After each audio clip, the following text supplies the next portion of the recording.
So I'm hanging off the side of this cliff, right? Red Rock Canyon, Nevada. It's 2022, middle of the freaking desert, and I'm up there feeling like a badass. Got my harness on, the sun's out, everything's looking good. I'd done a few climbs before, nothing too crazy, but this one was a little more advanced. Not insane or anything, but definitely not for beginners. Anyway, I'm about 30 feet up, feeling the adrenaline, chalk on my hands, shoes gripping the rock just fine. I don't even know what happened exactly.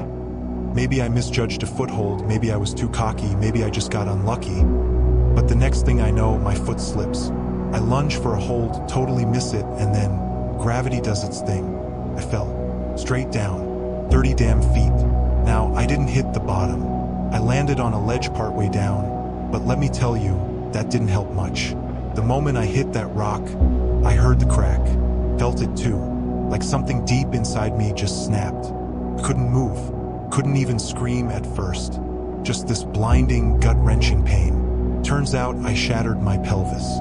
Not bruised, not cracked, shattered.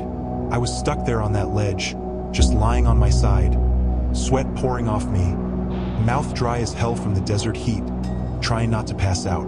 Couldn't stand, couldn't climb, couldn't do a damn thing. My phone? Out of reach. And I'm just lying there, hours ticking by, sun cooking me, mind racing. Every little noise made me panic.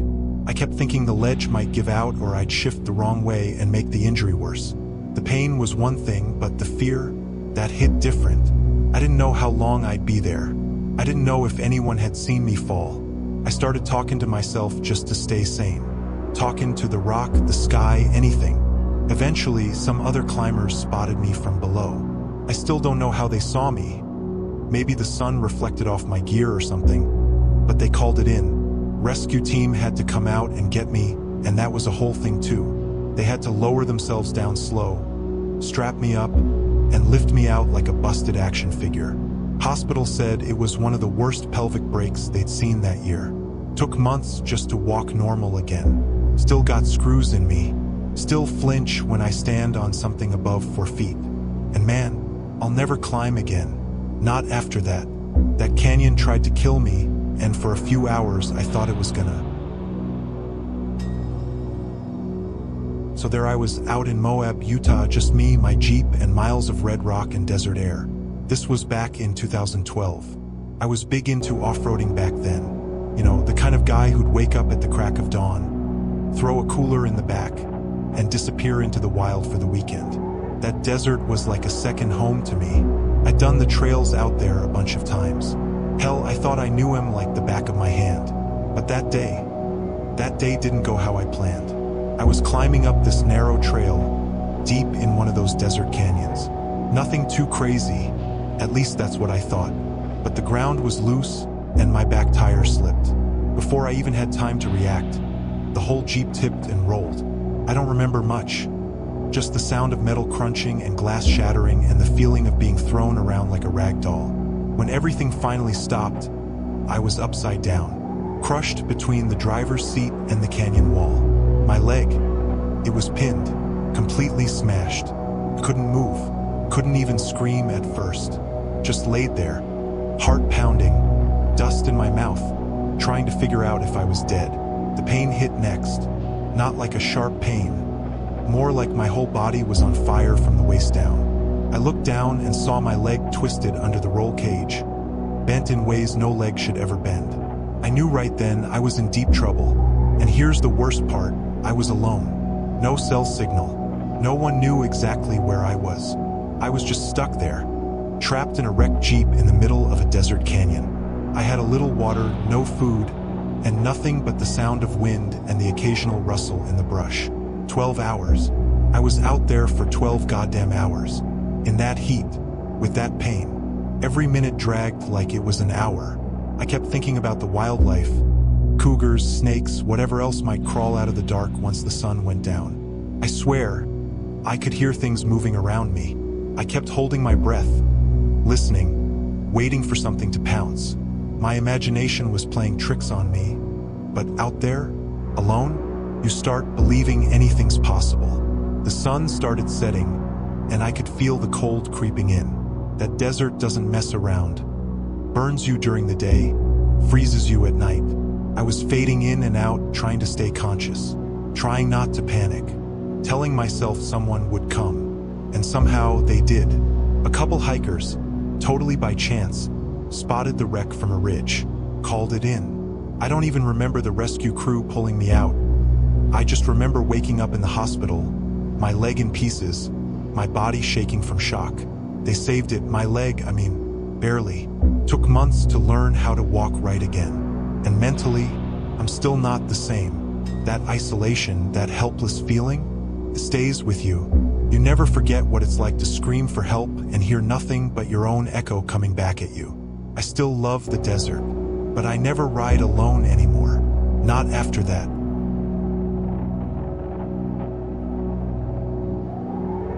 So I was out hiking in the Sonoran Desert, middle of nowhere, Arizona. This was in 2021. Sun blazing, sweat dripping, and I was feeling good. Just me and water bottle. I'd done a couple hikes before. Desert didn't scare me. I was more worried about sunburn than anything else. I'd been walking for maybe 2 hours, not a soul around. Just that quiet, dry heat and the sound of my boots crunching the dirt. Then I heard it, that sharp, evil little rattle, like a maraca of death. I froze, looked down. There it was, a rattlesnake, coiled up, pissed off and way too close. Before I could even move, the damn thing struck, nailed me right on the leg, just above the ankle. It was like getting stabbed with fire. I screamed loud, like echo off the rocks loud. The pain hit fast and hard. I dropped to the ground, clutching my leg, already feeling the heat and swelling start. My heart was pounding so hard I thought I might pass out from that alone. I tried to stay calm, but the panic took over.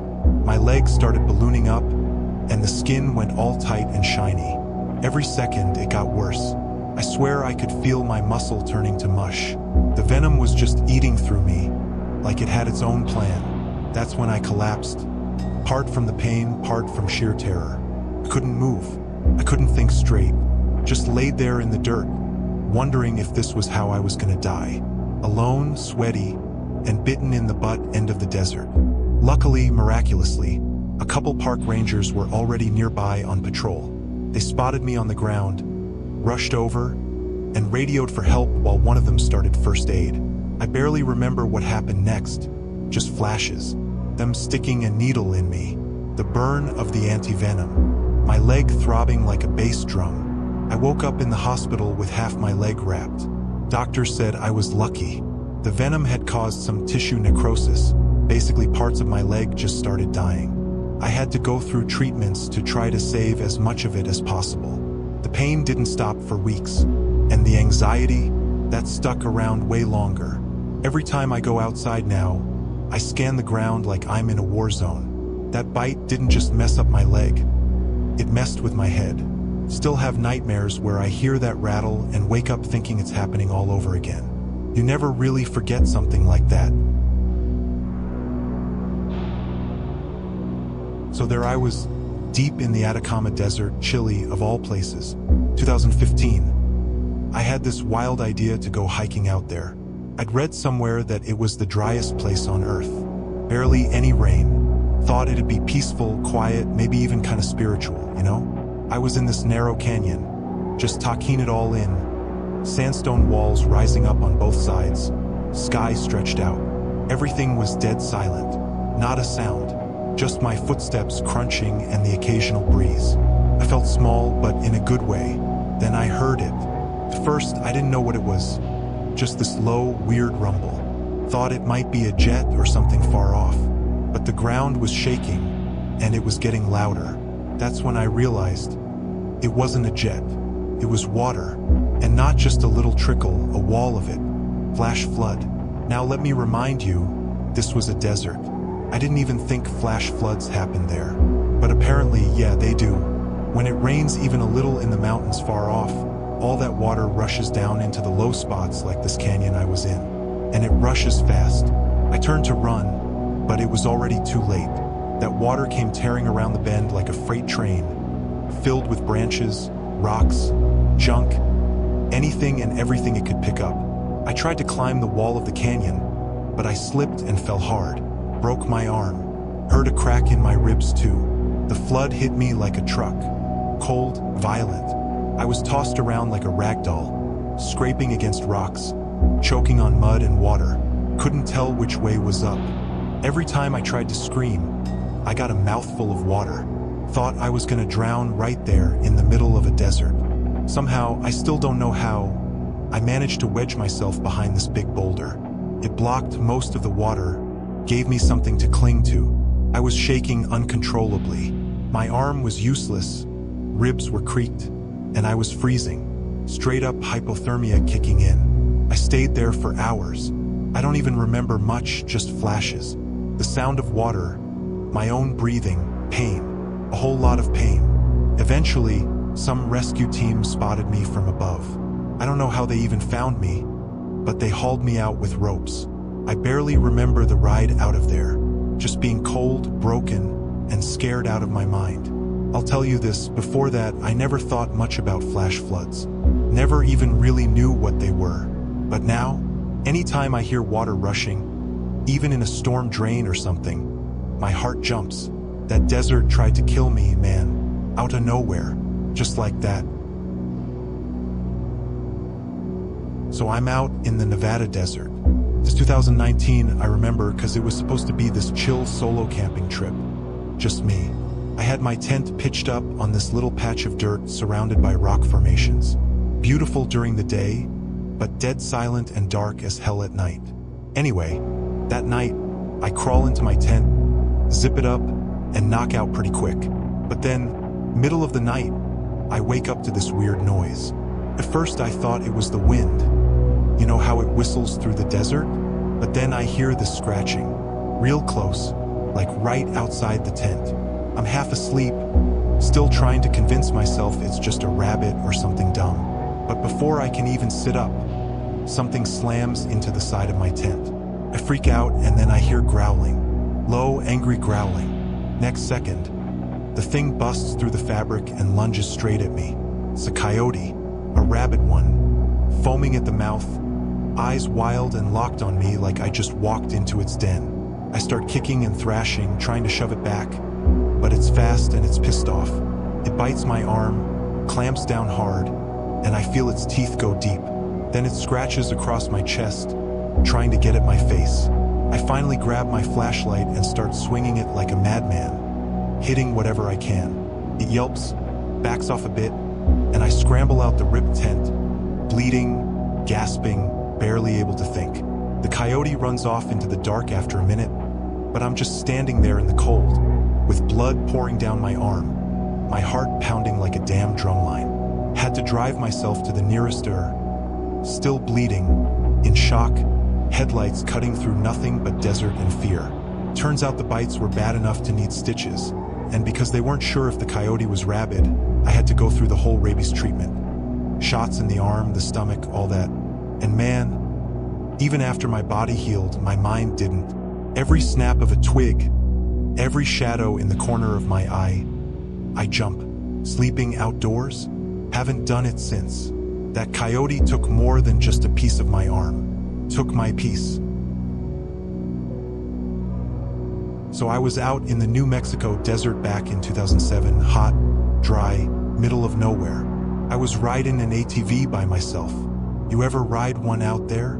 It's wild. Feels like freedom. But that day, that freedom almost killed me. I hit this dip, just a little drop I didn't see in time, and the ATV went airborne. Next thing I know, I'm flying off the damn thing, and when I hit the ground, the whole ATV comes down right on top of me. Crushed. I'm pinned, flat on my back, and my arm, man, my arm was crushed, like half torn open. I could see stuff I never wanted to see. Skin, muscle, blood, just pouring out of me. I tried to move, but that thing was heavy as hell. Every time I tried to shift or lift it, I felt this white-hot pain shoot from my arm all the way to my chest.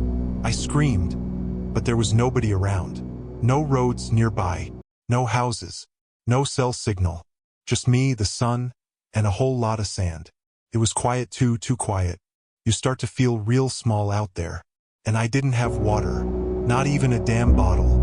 I was bleeding out, the sun was cooking me alive, and my mouth went dry in like 30 minutes. My whole body started going cold, even though it was blazing hot outside.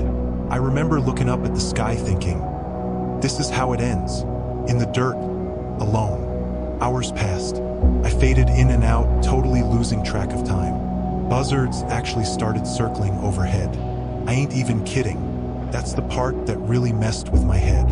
Like nature was just waiting for me to stop breathing. I remember thinking about my family, my mom. I didn't say goodbye to anyone. I was just gone, you know? 1 minute you're having fun on an ATV, and the next minute you're a meal for the desert. Eventually, God knows how, I heard this faint engine noise in the distance. Thought I was hallucinating at first, but it got louder. A couple of ranchers in a truck had spotted the flipped ATV from a ridge. They came running, pulled the thing off me, and threw me in the back of their truck like a sack of meat. I don't even remember the ride to the hospital. I just remember waking up with tubes in my arms, people yelling stuff like, "He's lucky to be alive," and my arm wrapped up like a mummy. They saved it, but it's never been the same. I've got nerve damage, scars, and every once in a while, I get these phantom pains like my body's remembering what happened. But it still messes with me, being trapped out there with no help, just bleeding and waiting. That changes a person. I haven't touched an ATV since. Not in the desert, not anywhere. Some people say that was just a freak accident. Maybe, but all I know is that desert almost killed me. It was 2014, middle of July, and I thought it'd be a good idea to take a family road trip through Death Valley. Yeah, I know, even the name sounds like a warning sign, right? But back then, I was just thinking, cool desert views, some peace and quiet, maybe spot a coyote or two. I didn't expect it to turn into a straight-up survival story. So it's me, my wife, and our kid. He was about 6 at the time. We had snacks, water, maps, a decent rental car. Everything seemed fine.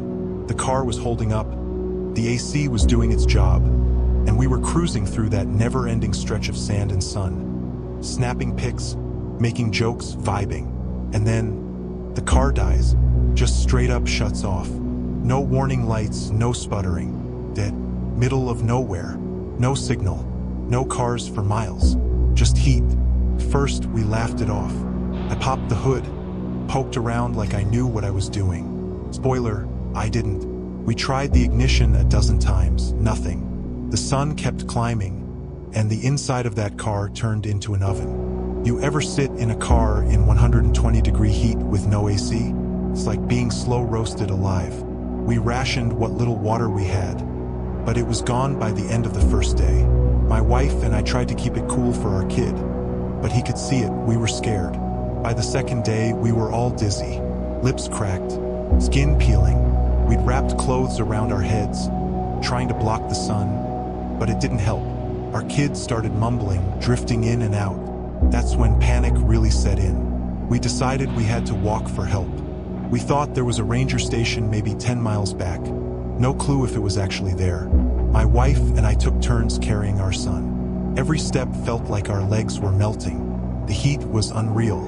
Our skin literally started burning like red and bubbling. No shade, no wind, just the sound of your own heartbeat thumping in your ears. Eventually, we collapsed, just dropped right there in the sand. I honestly thought we were gonna die. No drama, no exaggeration. I looked at my wife, then at my son, and I thought, this is it. Then out of nowhere, we heard an engine. I thought I was hallucinating, but it was a ranger patrol, thank God. Turns out someone had reported us overdue back in town. They got to us just in time. My wife and I had second-degree burns on our arms and necks. Dehydration hit us hard. Our son had to be airlifted to a hospital for fluids and monitoring. We all made it, but man, we were never the same after that.